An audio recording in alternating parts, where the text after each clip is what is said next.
Hello, I'm Christine, and today we gonna be talking about college and university. This is a topic I'm very passionate about. I have a lot to say, and I have a previous college advice video that you can go check out. I'm gonna try to avoid repeating those questions in this video. I'm super excited to share that today's video is sponsored by Book of the Month YA. I don't know if you've heard of the Book of the Month Club, but it's legendary. The regular Book of the Month Club has been around since 1926, and now they've launched Book of the Month YA. So you subscribe, and what they do is feature 5 books every month. You choose which of those titles interests you most, and then they send it to you in this beautiful bright box. And a lot of times they're supporting up-and-coming authors, debut authors. They've been doing that since 1926, you guys. 1926! That's amazing! Gone with the Wind was a Book of the Month Club pick. Catcher in the Rye was a Book of the Month Club pick. And now we have Book of the Month YA, which is obviously all about them YA releases. They sent me all 5 of this month's choices to share with you. We've got Hello Girls by Brittany Cavarillo and Emily Henry, The Downstairs Girl by Stacey Lee, Mind Games by Shayna Silver, Color Me In by Natasha Diaz, and House of Salt and Sorrow by Erin A. Craig. The books are always hardcover too, which is amazing. Book of the Month has provided me with a link in the description below for y'all to click on if you'd like to subscribe or even join their mailing list so that you can see what books they're featuring every month. Usually the subscription is $14.99 a month, but I have been given a special coupon code and you get your first month of subscription for $9.99. And the great thing about this box is that you can skip any month you feel like skipping without being penalized. So if there comes a month and you're like, I'm not going to be able to read a book this month, so I'm just going to skip my Book of the Month Club subscription, you can just opt out for that month. Another super cool thing is that all the Book of the Month Club books are special Book of the Month Club editions. I think having a book club in your life is so important, especially when you're busy. It's really nice to have a subscription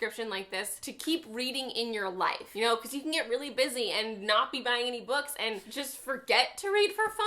And being subscribed to Book of the Month YA, every month you're gonna get an email with these 5 books, and you pick one, it gets sent to you, and it's there for you. It's there for you on your kitchen table when you're like, you know what, I need a second to read something I want to read. And I love the idea that you and your friend can be subscribed, and every month you can like pick which ones you want to read together. If you want to bond with your new roommate even, read a book together every month, and you can both subscribe to Book of the Month YA. I really love that they support up-and-coming and debut authors. My book was a Book of the Month Club pick back when it came out, and that was just the coolest thing ever. So if this sounds like it's up your alley, definitely check it out. There's a link at the top of the description. You could subscribe or just click on the link and use it to sign up for their newsletter so you get notified every month of their featured titles. Speaking of clubs, I get a lot of questions like, what do you regret most in college? I mentioned this in the first video. It's the only thing that I'm gonna repeat. Join a club in college. Join a thing, something you're interested in. It's gonna open up so many different doors. I know it sounds stupid to join a club, but join a club! It could be anything. Go to the club fair in that first week of school where there's all the different clubs. There's a club for everything.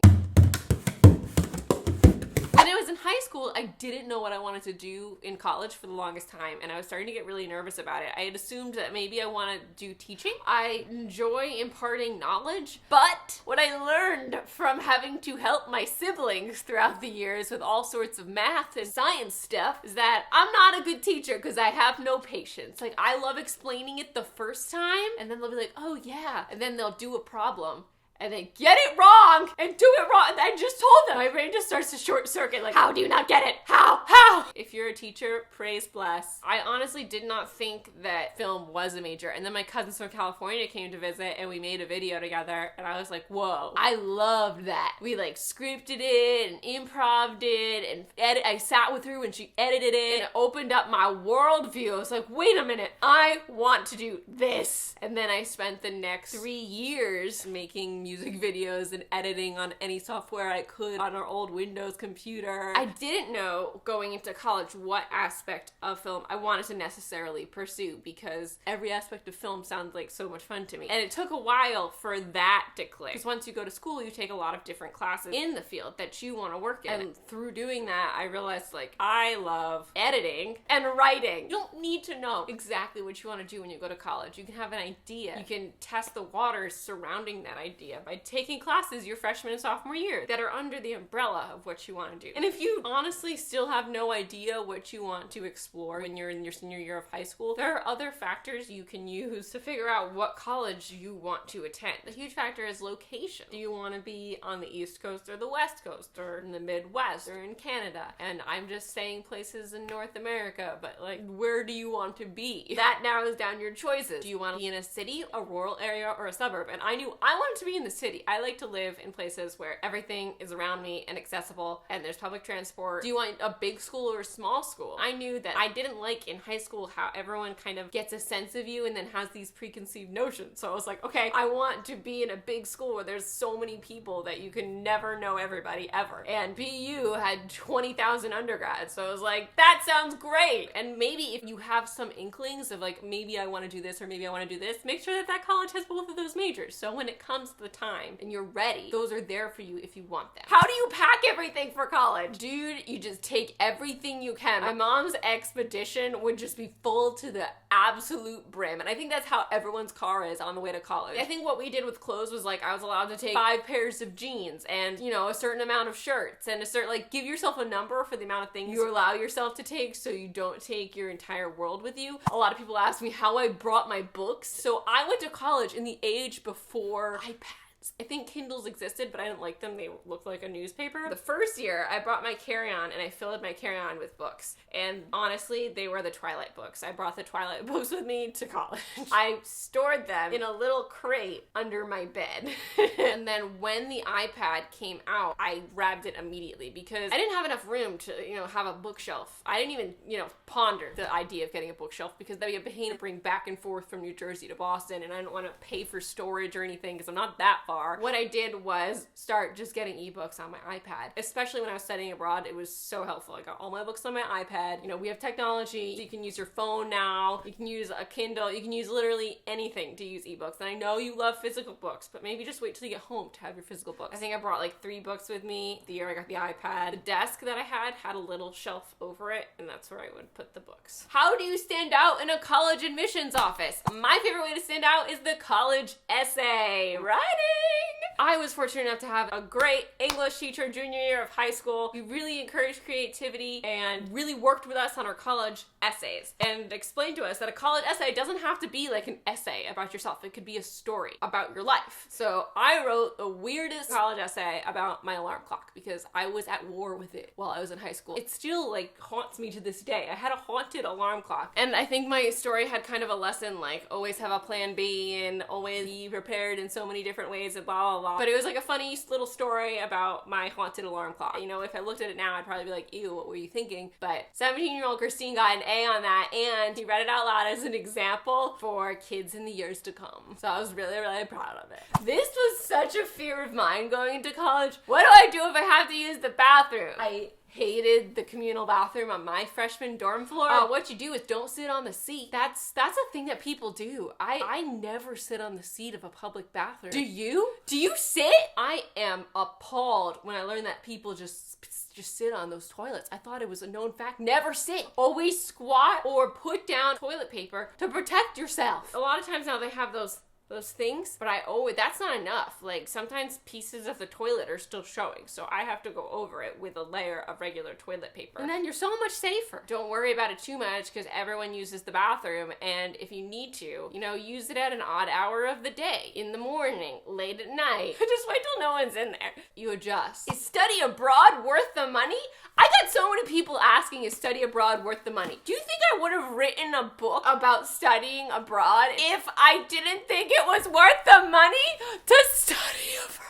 Yes, if you have that opportunity, do not pass it up. How does one manage living with roommates? So I've had like 50 gazillion roommates. My biggest tips sound pretty dumb, but the first is not to share milk or cheese or food. Buy your own and assign yourself spaces in the refrigerator. Because some reason this becomes a thing. It just starts arguments or incites passive-aggressive anger. When someone finishes a thing that you share, it doesn't replace it. Like, it just starts fights. So just buy your own milk. Buy your own food. Don't share things that you buy at the grocery store is my biggest advice. Once we switched that, everything was so much more chill. And the second is something that I did senior year with my roommates is that we would have a day once a week where we all just cleaned. It would be like a date. And for an hour, we'd all just clean up the apartment. And it made such a difference. Everyone cleans in different ways, and sometimes that will cause like unneeded friction between people. But when you have a day that you're like, okay, we're all cleaning on this day, that makes such a difference as well. A little bit of structure goes a long way. How do you juggle college, a job, and booktube? The thing about college that I didn't realize was going to be a thing until I got there is that you have a lot of time. That's why you have to join the clubs. If you want to get a part-time job, you have time for a part-time job. Like, the busier you are, the more productive I find that you tend to be, the more better at time management you tend to be. And my freshman year, I was absolutely terrible at putting myself out there because that's a really hard thing for me. I didn't join any stupid clubs. I tried to take a dance class and then I chickened out and only went once. I mean, I was just really bad at it and get really sad. How do you combat feeling isolated and sad? You join clubs, you get involved, you get a part-time job on campus.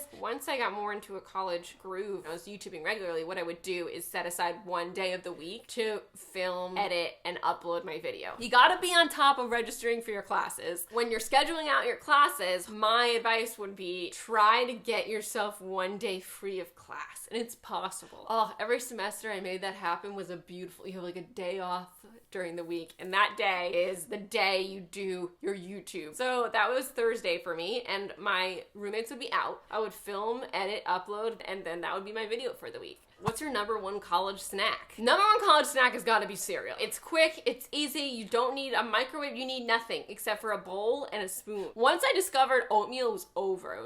That's my go-to forever because it's a hot snack. A lot of people bring those ramen noodles, which I hated. I tried them once. I was like, ew, why would you eat this when you could eat oatmeal? I would eat cereal in the morning as my breakfast. I wouldn't go down to the dining hall. I would have cereal next to my computer at my desk every morning and check all the Twilight websites. That was my freshman year morning. After you graduated, did you try finding jobs in film or did you just focus on YouTube? After I graduated, I had what probably all of you had if you've graduated, a year where you have an existential quarter-life crisis and you don't know what you're gonna do with your life. I mean, it's very rare that you get out of school and jump right into a job. And if you did that, wow, like, go you, that's amazing. What I did to avoid this immediate drop into the anxiety of adulthood was right after I graduated, I actually went to California and did an internship through BU. They have a program where you can study abroad in California. I moved out to Los Angeles and did an internship for a production company. And I'd already done an internship for another production company when I was in London. So this is my second one. And both times I did not love the actual work of being in a production office, but I wanted to work in film and I didn't understand until I had done both of those internships. I didn't want to work in that area. It was too businessy and I wanted to be working in like a creative environment. I wanted to write stuff, I wanted to edit stuff. I didn't want to like read people's work and decide who gets to be made into stuff. And that's what you do in a production office. But it takes doing those jobs and like taking different opportunities to see how you work best and where you excel. What I loved doing was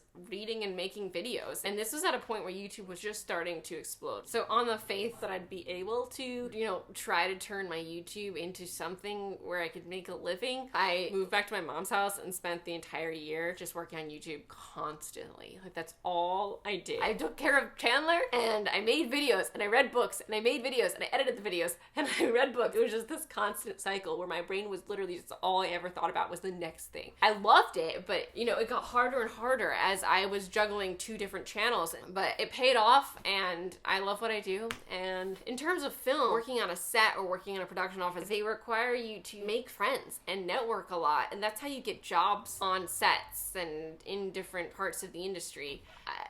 That's not where I excel at all. I'm horrible at that. Did you prefer night classes or morning classes? My understanding film class, which is like the mandatory class you have to take for a film, was every Wednesday from like 6 to 9. While I would love that time chunk on mostly any other day, 9 o'clock is when Lost started, and I would do everything in my power to leave that class 10 minutes early to race back to my dorm building so I could watch Lost live. Did you live in a dorm all 4 years or did you move into an apartment? So I knew one of my requirements actually for college was that I wanted to be able to live on campus all 4 years because I was afraid of the process of having to get an apartment and like pay rent and do all this stuff. I wanted that built into college.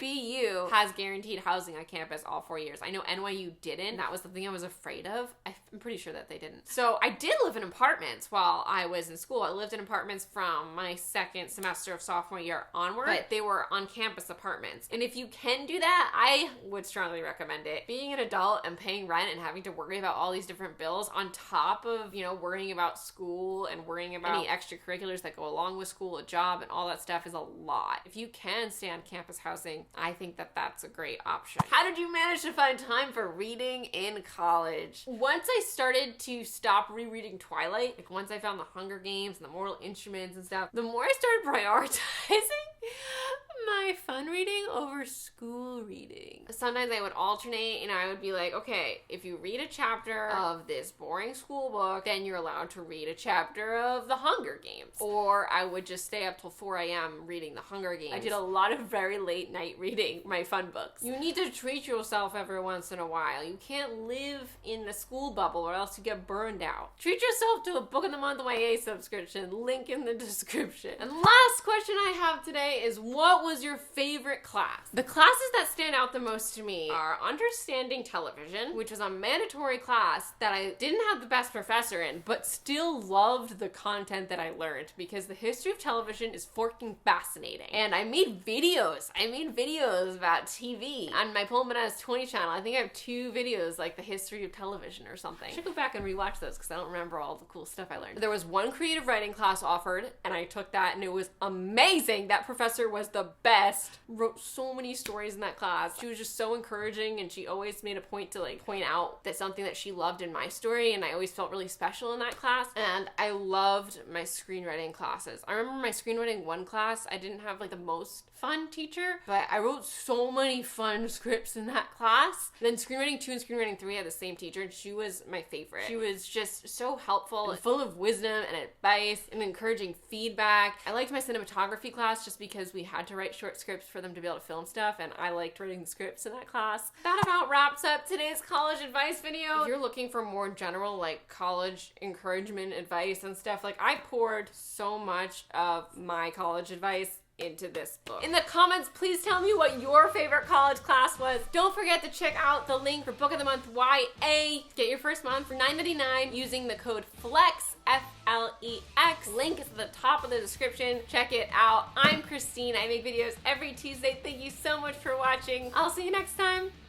Bye-bye.